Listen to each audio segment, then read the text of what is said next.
It had been a full year since I vanished. No texts, no letters, no explanation. I just left. Some might call that heartless. But when you've been crushed by the weight of betrayal, kindness isn't something you think about. You operate on instinct, on survival. I believe I had buried that chapter for good, sealed it away and tossed the key.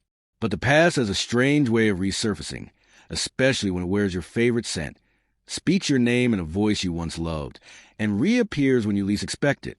The day she found me, I was doing what I did every morning, grabbing a coffee from the same shop at the same time. It was routine, familiar, safe, until it wasn't. I sensed it before I saw her, like a shadow from a life I left behind. I turned, and there she stood, the woman who once vowed forever, the same one who shattered me anyway. I froze.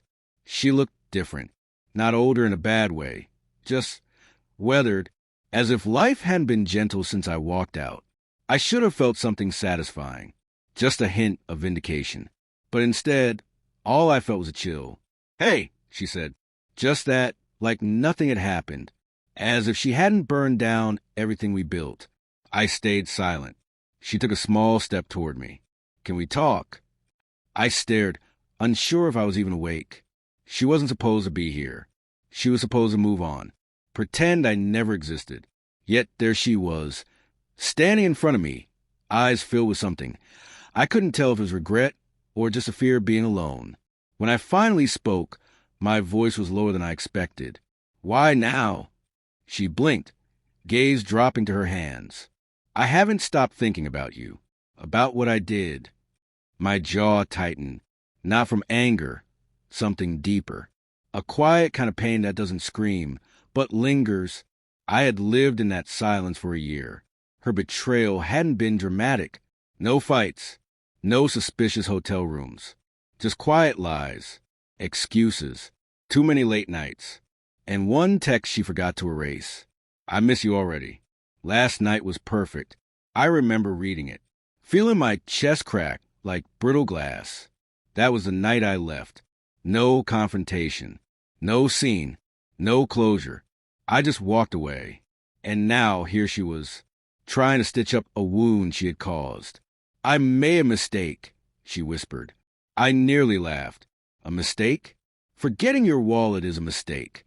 Falling into someone else's bed while I was working 2 jobs to build our future? That's a choice. What do you want?" I asked flatly. She looked up, eyes wide, pleading. "I just want to talk. I need you to hear me. Please." I didn't know her anything. Not anymore. But some part of me, maybe the part still bleeding, needed to hear it. Not for her. For me. I gestured toward the sidewalk. "Walk with me." We walked in silence for a while. Only the city noise and our footsteps filled the air between us. Then she began, voice soft. I never meant for it to happen. I said nothing. I was lost. Lonely. You were always working, always exhausted. I just wanted to feel seen. There it was. The rationale. The reasoning dressed up like honesty. I had imagined this moment 1,000 times, and it still hurt. I was out there killing myself for us. I said quietly, building the life we talked about. She stopped in her tracks. "I know," she said. "I see it now. I just didn't back then." Her voice broke. For a brief moment, I believed her, but it didn't change anything.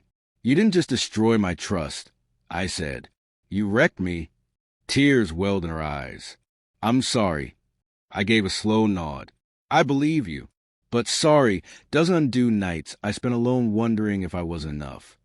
"I wasn't trying to replace you," she said. "It was just a moment, a stupid, weak moment. That moment ended everything." I replied. Silence. Then she reached into her coat and pulled out a folded letter. "I wrote this month ago," she said. Couldn't find the courage to send it. I took it, didn't open it, just held it. "I'm not here to win you back," she said finally. "I just needed you to know you mattered.